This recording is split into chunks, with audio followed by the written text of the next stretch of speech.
Awakening with Brahma Kumaris. Namaskar. Welcome to Awakening with Brahma Kumaris. We have Sister Shivani with us, and our topic today is going beyond. Sister, we were speaking about moods last time, and maybe going beyond moods and who's responsible for moods. Am I responsible for my mood, or something else, or somebody else, or circumstances or situations? You were telling me last time that there's a difference between that is discipline, and if I want my whole staff to be here ready at 6 a.m. and everything spick and span, why should that be anything connected to expectations? Isn't everybody expected to do well after taking money? One is, this is how work should happen. And the other is, it's my desire that things should happen like this. They're two very different things. You mean to say control? Connecting it and making it my desire. See, one is, they should come on time, and then the work will happen smoothly. But if I say, I want them to come on time, and internally I've created a scene, this is how they will come on time, this is how everything will happen, this is how everything will finish in one day, all the work will be done.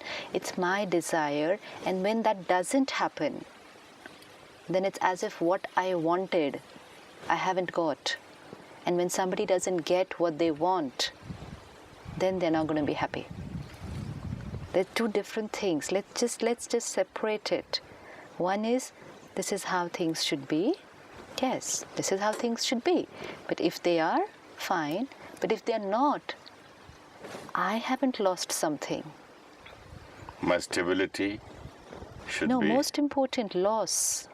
It's not a loss somewhere. It's just that things didn't happen the way I wanted to. I want is a different thing, and one is, they should be like this. People should work professionally, but professionally according to the scene that I have created inside me. My desires should be fulfilled. People should be as sincere as my mind perceives them to be. Very different. Very different. I have made everything and the outcome of every situation and the behavior of every person my desire. You mean to say every person will behave differently, every person is different from me, every person has a different way of looking at things and to perceive. So I have to understand that everybody is not me. That's what you mean? That's fine, and everybody is different. This is very important. Everybody is different. But when my expectations, when I make it my desire, it's like it has to be fulfilled. See, our desires, the main reason for sorrow is unfulfilled desires. And that's why spirituality always said, Nashto Moha, which means finish all your desires. But even when we looked at the line, finish all your desires, we thought it was desires of physical things, property, objects, people, name, fame, desires, achievements. Desire can be much more subtle than that. Such a small thing can be a desire too. It's a desire, and a desire which I've already created here. For me, the desire is already there. It's here. But when that doesn't happen there, I feel I haven't got what I wanted. And then I can create pain. But does it also make a difference, the way you desire something? You desire with anger, with the feeling of control, or, okay, if this doesn't happen, I'm going to do this, or revenge. So a desire can be based on so many different things. Most important is not to have the desire. Let's not make it our desire. This is it needs to be seen the whole day. Now you'll have to just work on this the whole day today. I don't need to create that scene already here. Let's say how I want you to behave. I already created here. And then when you will not do what I want you to, then for me it's a loss. And if there's a loss, there'll be pain. This is a subtle checking. Let's have lesser things here before they have happened in reality.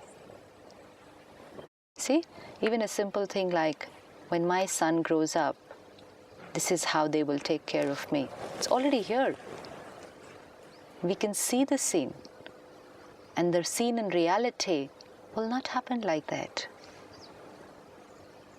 And when does it happen like that? Pain. So let's not keep too many things already created here before they have happened in reality, because then it becomes difficult to accept reality. Because we preconceived something, and what happens is something different. And when what happens is not the same as what... Look at when things happen just the way as we conceived them before on the screen of our mind. We're fine, because we got what we wanted. But when things don't happen the way we created them here, then it's a loss, and then there is pain. So let's slow down, make it lesser and lesser, and reach a stage where we're not creating too many things here. Let them happen first time there. Today they're happening twice. Every situation is happening twice. First here, in my mind, absolutely, and then the reality, absolutely, and the result is double. Absolutely. So, but if it did not get created on my mind, and then I saw it the first time only in reality, I would be comfortable. And So, this is called reducing your desires. that's Not nice creating things beforehand. Very nice way of telling us that what is the meaning of reducing our desires. Yeah, because... For me, desire was just, calm, growth, sex, enjoyment, and lust, and food, and money, fame, all those big names in the dictionary, in the books of spirituality. Yeah. But these are small things. Small things. Choti baatein. Choti baatein. And they're very subtle, and we wouldn't even realize, and we wouldn't even call them a desire actually. And that's why we can say, oh, I've overcome my desires. But yet we are experiencing a lot of pain. Anyone who's overcome their desires can never experience pain. So whenever there's some kind of negative emotion, there was some desire which was unfulfilled. But can we also mean by overcoming your desires, can we have this meaning also, that it's okay if it happens and it's okay if it doesn't happen? It won't make a difference to me at all. That can also be a meaning? That can also be, and that which means that you're giving the liberty to let things happen the way they're happening. Difference, no? That's very nice, sister. I just wanted to talk to you about the moods. Yeah. We were talking about moods. We saw 3 things. Till now we've seen 3 things, how to go beyond our moods.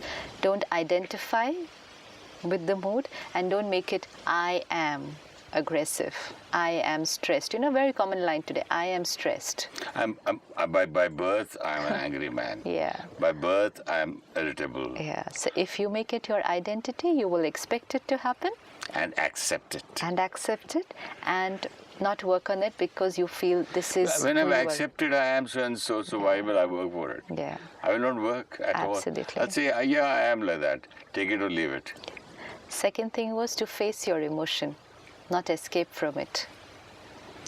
Face your emotion. Don't escape from it by going towards any kind of abuse, or, making yourself busy in work, or just talking to people about it and getting their approval. But sister, when I'm drowned in one of my emotions, it's impossible to face. So one has to talk to somebody.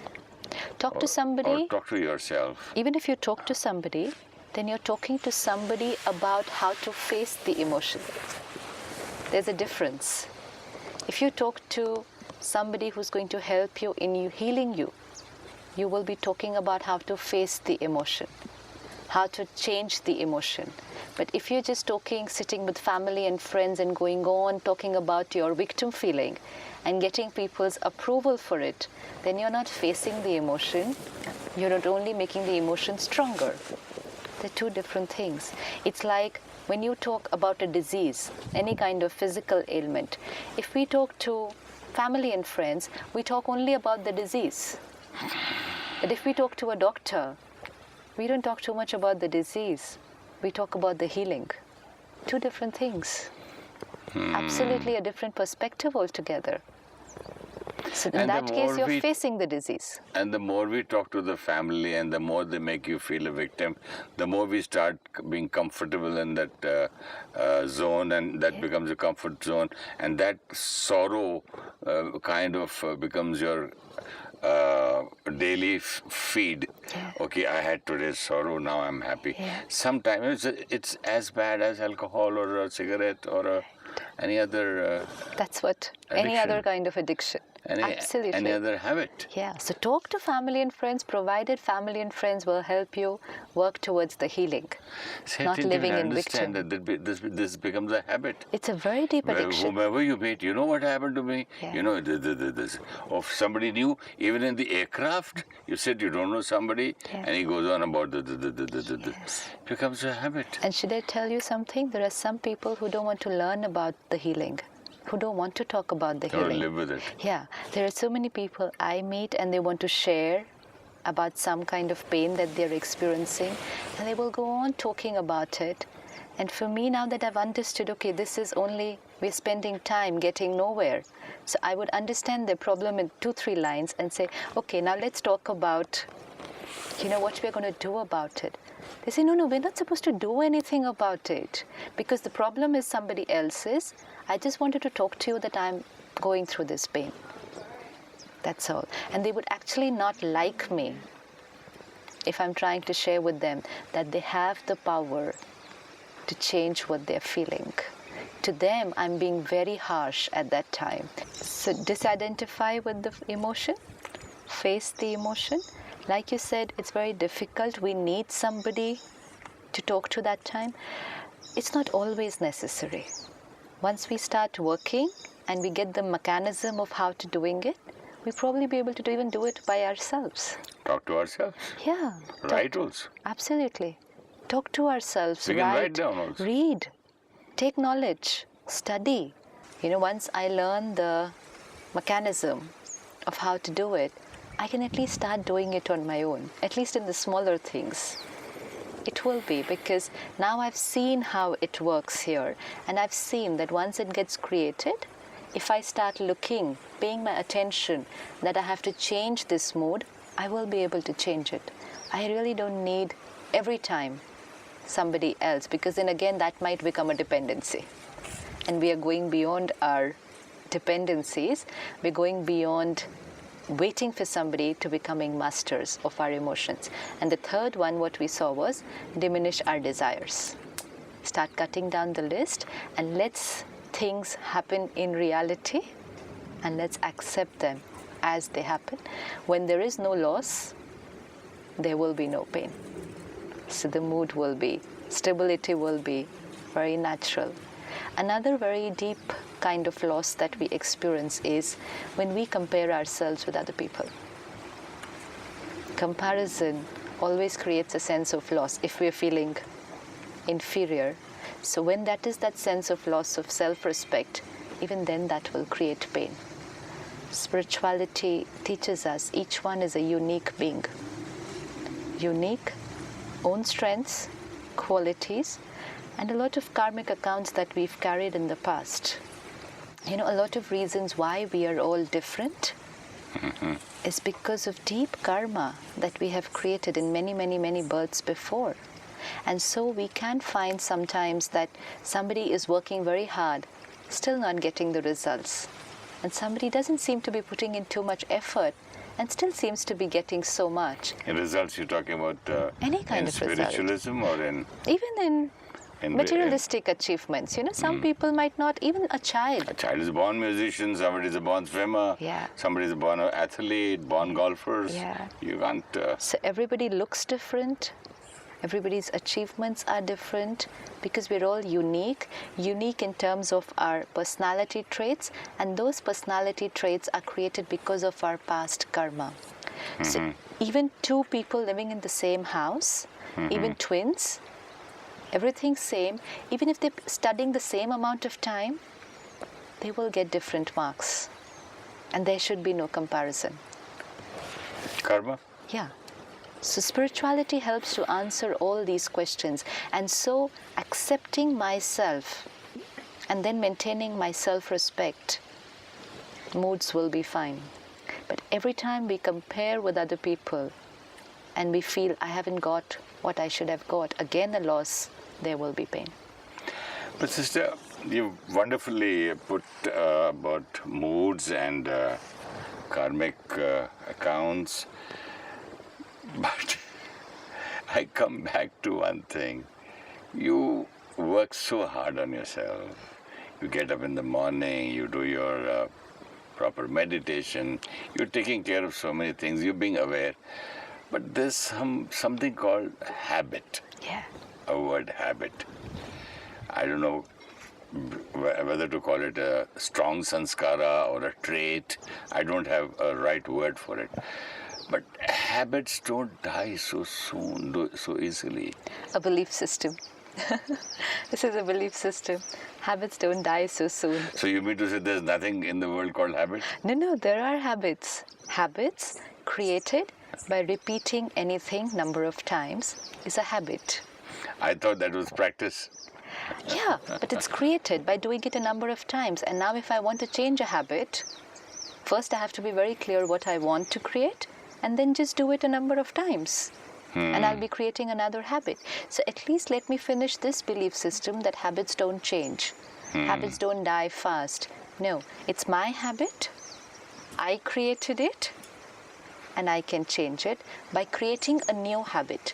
Actually, why habits don't die fast? We can replace. We were not replacing it. We were trying to erase it. Erase it. We just said this habit should go.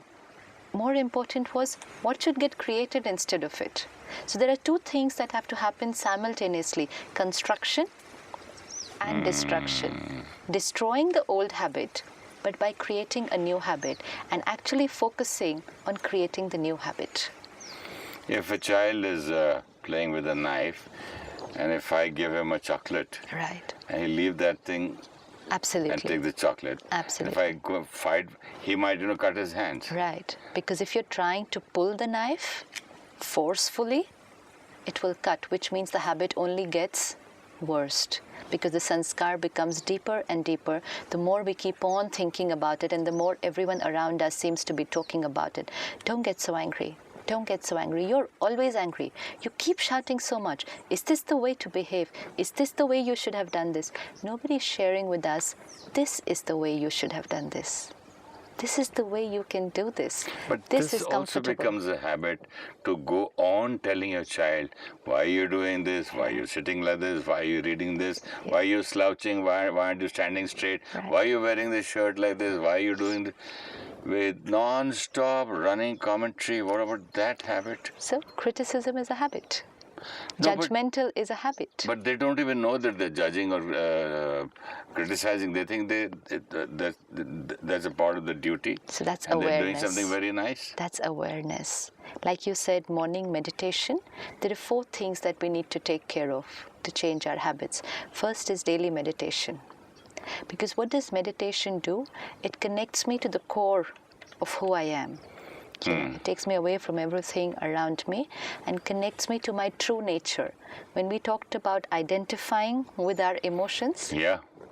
so we were identifying with emotions which were not our true nature. When I said that I am a sad person, Absolutely. I am sorrowful, I am Right. sorrow, I am Right. this. Right. So that is not my real self. That's not your real self, yeah. So now when you sit in meditation and you connect to the core of your being and you create this thing, I'm a peaceful being. So here you're taking away the knife and giving a chocolate. Absolutely. Yeah. So now, you're not forcing yourself, I shouldn't think like this, I should not think like that. That's a bad habit. So now I'm giving something else to which to is the the mind. truth, but Yeah. it's the truth. That's why it's a chocolate. Yeah, so it's the truth Sweet. and it's a very comfortable feeling.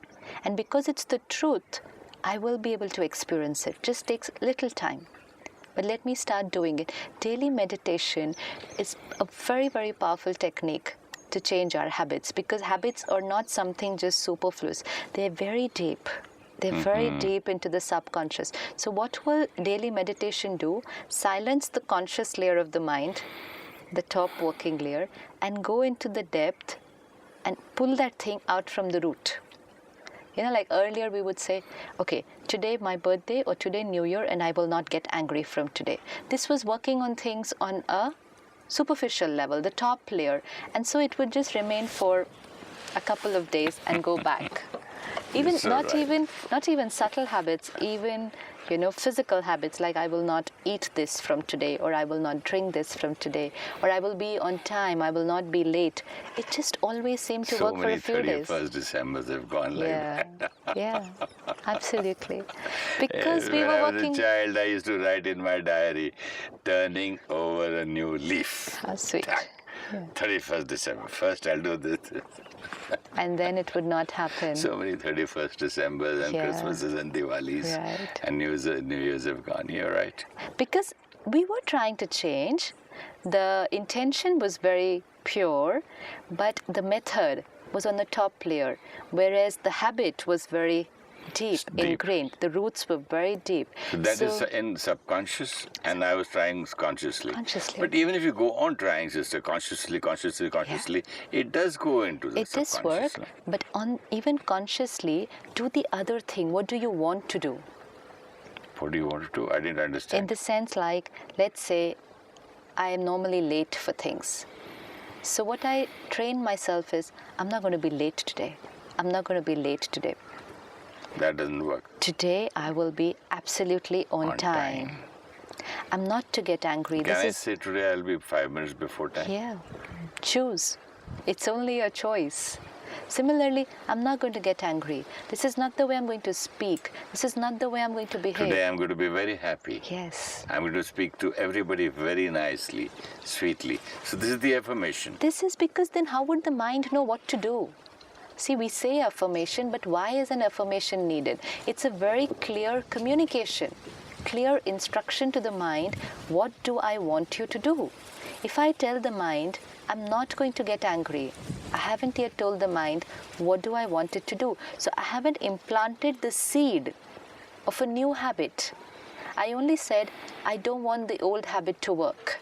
I don't want to get angry. So I don't want the old habit. But I hate my old habit. Yeah. I hate myself when I'm angry. Yeah. I hate when I'm late. I don't know why it happens. Yeah, but unless you implant the seed of the new habit, the old habit will not die. And that's why they said habits don't die. Can you tell us how to implant this? In meditation, first stage is in meditation. That when we sit in silence and don't think about the habit that you want to change. Okay. Just think about the habit you want to create. Don't think about the habit you want to change. Matlab, not the habit which you don't like, Okay. the negative ones. I will not get angry today. This. Let's say, even simple habits like related to our diet, Okay. which, let's say, a doctor's given us an instruction that we shouldn't be eating this. Supposing I say I don't want to get angry and I start for meditation.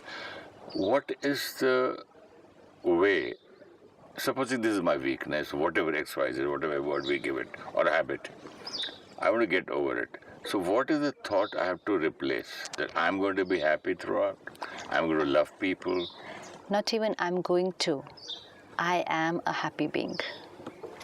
I'm going to also means that there is something which is stopping me right now, and which means some blockage is still there. I am a happy being, Yeah, I'm a loveful being. loveful being, I'm a peaceful being. peaceful being. This is me. When we're talking about our identity, And I create peace wherever I go. right, And automatically. I love automatically. Like we saw, if we identify with our emotions, we will expect them to come, accept them, and obviously they will come. So now if we are talking about our identity, then it should be the true identity. And the true identity is, I am a peaceful being. And that is what we read in profound words. Do not look for peace. Peace is who you are. Love is who you are. And we really didn't know how to use this or how to work with this. But Rajyoga teaches us peace is the original nature of every being, every soul. Love is the original nature, original sanskar of every soul. All that I will do in meditation is, I am. Shall we do This. that now? Sure, definitely. Okay.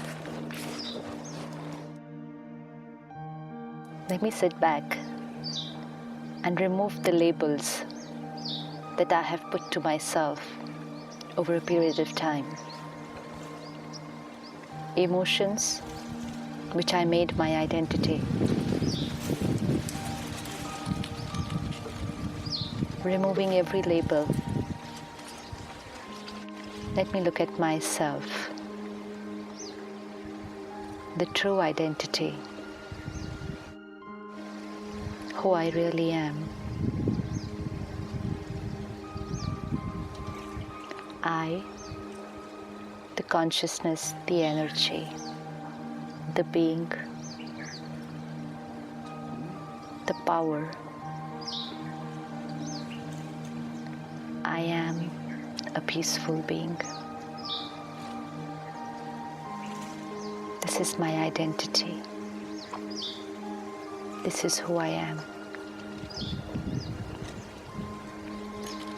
Peace in my every thought, word, and action. It's my nature. Independent of people's behavior and situation. I am a peaceful being. Let me see myself today. A new thought, a new way of living. Om Shanti. Om Shanti. I am a peaceful being. That was very nice. Om Shanti. Om Shanti. Desires are scenes which we create on the screen of our mind.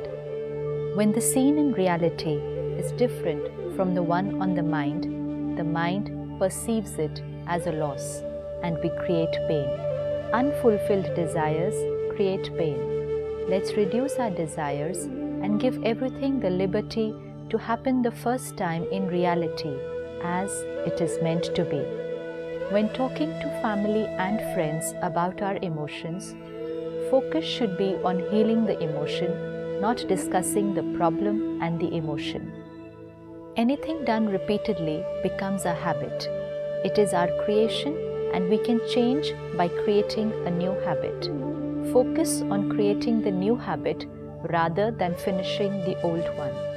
Morning meditation silences the conscious mind and implants the seeds of new habits in the subconscious mind. If you wish to discuss your problem or have a question to ask or want to know your nearest Rajyoga meditation center, call us on 099 99 744 555. Om Shanti Om. I'm a peaceful soul. Om Shanti Om. I'm a peaceful soul. Ye dwani mangal dwani hai. Om Shanti Om. This sound is a sacred sound. Om Shanti Om. Om Shanti.